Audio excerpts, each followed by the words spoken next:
Today we are giving out a short TLDR of what's gonna come in approximately 5-6 days, which is a feature of patch 10.2.5 being the follower dungeons. What is also coming, amongst a few other nice features of this patch, is the ability to queue up for any of the Dragonflight dungeons in normal mode difficulty without any other actual player. Instead, just NPCs, bots that will follow you around.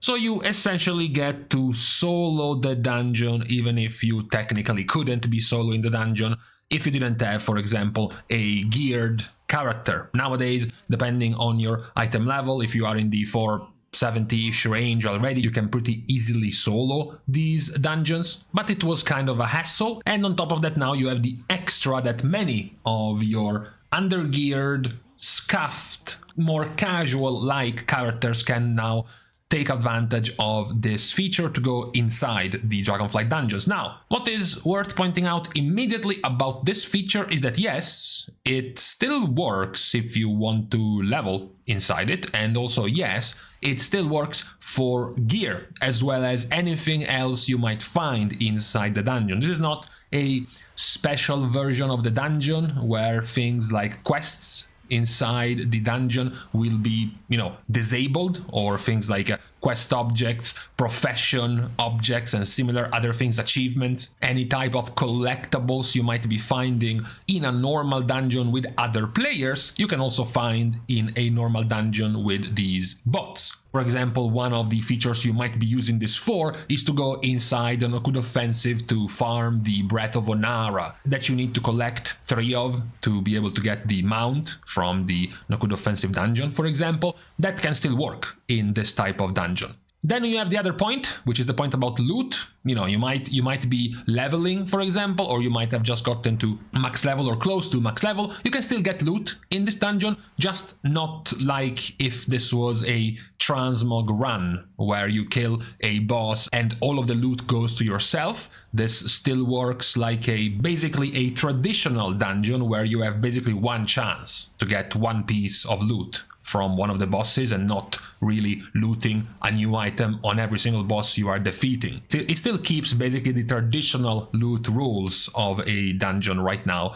in this expansion. The last thing to point out very early on in the dungeon is that while you can queue up as a particular role, for example a healer, and you will be zoned in with an NPC that's tanking and 3 NPCs that are DPSing, you can at will respec inside the dungeon, and you will be given the offer to reload essentially your bots inside the dungeon. So if you queue up as a healer and then you want to respec as a tank inside the dungeon, the tank NPC will just reconnect magically as a healer NPC, for example. That is the other point. Now, in terms of the performance of these bots, it is as you might expect. It's just a normal dungeon. You can and will easily outperform all of these NPCs. Basically, as soon as you start getting past 410, 420 item level, so we're still talking about very low leveling type of item level, you can already be carrying the whole group, basically. And the higher you go, the easier it's going to be. You still have, if you want to, the options to select the essentially AI behavior of your group, of your NPCs. You can choose to have you lead the dungeon, you leading the party, so essentially they're just going to be following you and only aggroing whatever you are aggroing. Or you can switch, you can ask them to lead the way. You can ask, for example, the tank to be the one to start pulling and moving around the dungeon, and then you can just follow yourself. Essentially, these are the two modes, the 2 ways you can set your NPCs inside the dungeon. Now, the NPCs, of course, are not immortal. They can die, as basically you can wipe. It's not that you can just load in, set the NPC to you are pulling mode, and then go AFK, take a shower, come back, and the entire dungeon will have been cleared by the NPCs. They will actually die if you leave them by yourself and you try to let them 4-man the dungeon. So you still have to lend a hand to these poor scrubs that would otherwise be wiping in a normal dungeon. Besides that, you can just keep going through the dungeons. The NPCs are not particularly apt at performing skips, so if you think you can just go from a Mythic Plus route of skipping some stuff and then expect them to follow you, that's not going to work too well. There are some ways where it can work. Essentially, any type of skip where the NPCs won't have a route to follow you, they will effectively just teleport to you, snapshot to your location. For example, if you are in Azure Vaults and you jump down one of the rings, if you jump down the lower ring, they will just stay on the upper ring because they can't reach you and then teleport to you. But besides those type of things, you will have to carry on using a normal route, a normal path inside the dungeon. And they are not particularly bright. You know, the healer is playing with about 6,000 to 7,000 ms of latency. So if you need to get dispelled, sometimes it's going to take a while before that happens. But luckily, this is not a Mythic Plus 27 key. It's just a normal dungeon, so it won't really cause too many problems. This is overall a very good feature, because while you might be thinking, well, I don't care about normal dungeons, even if I had some alts, I wouldn't even need to go inside a normal dungeon. I would just jump straight into Mythic 0, or I would jump straight into the last patches zone, like the Emerald Dream right now, and do a whole bunch of catch-up story mode chapters for flightstones and crests, etc, etc. Why would you want to go inside a normal dungeon unless you have alt characters to level? Well, besides the collectivist part of the feature, so you might want to be hunting for profession related things, you might want to be hunting for things like toys or pets or mounts or dragon riding skins that might drop from a dungeon. Those can still all drop from a normal dungeon. That can still be useful. What actually can have a pretty good impact on players who are already at max level, already don't need the gear, don't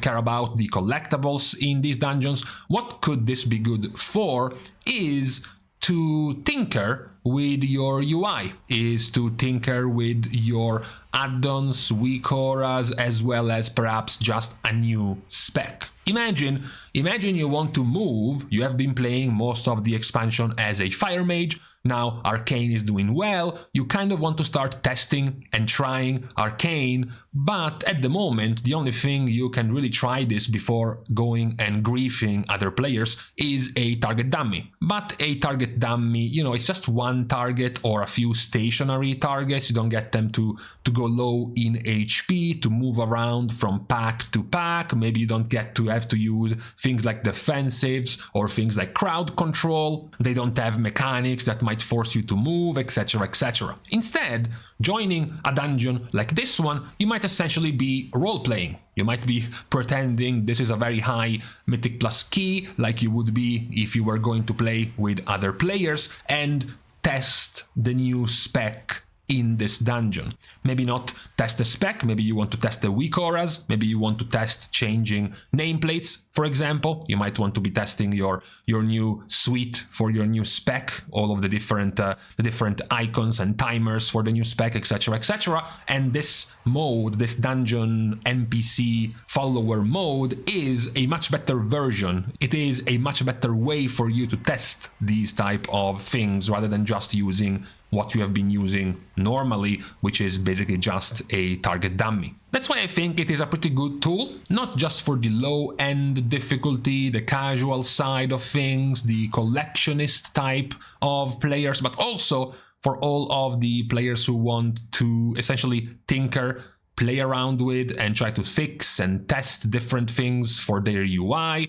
or try out their new spec they might want to be playing, the new rotation, get used to the key bindings, etc, etc, which are all things much better done in a dungeon like this, griefing a bunch of NPCs, a bunch of AI scripts, rather than going inside a Mythic Plus dungeon with other players. So this is the feature coming in just a few days. If you want to try it out yourself for whichever reason, that's what's going to be available by next reset. So with this out of the way, I am now going to leave you to the rest of your Thursday. For today, we are leaving each other by thanking, as usual, all of the Patreon supporters for the contribution and the help to the growth of the channel, but also everyone who does it for free, liking and commenting down below on this video, as well as subscribing to the channel itself, are still plenty enough welcome ways to support Now, with this out of the way, thank you guys again for watching. See you guys tomorrow, and in the meantime, I don't like it when it's cold, but just cold. To be cold, you need to either be raining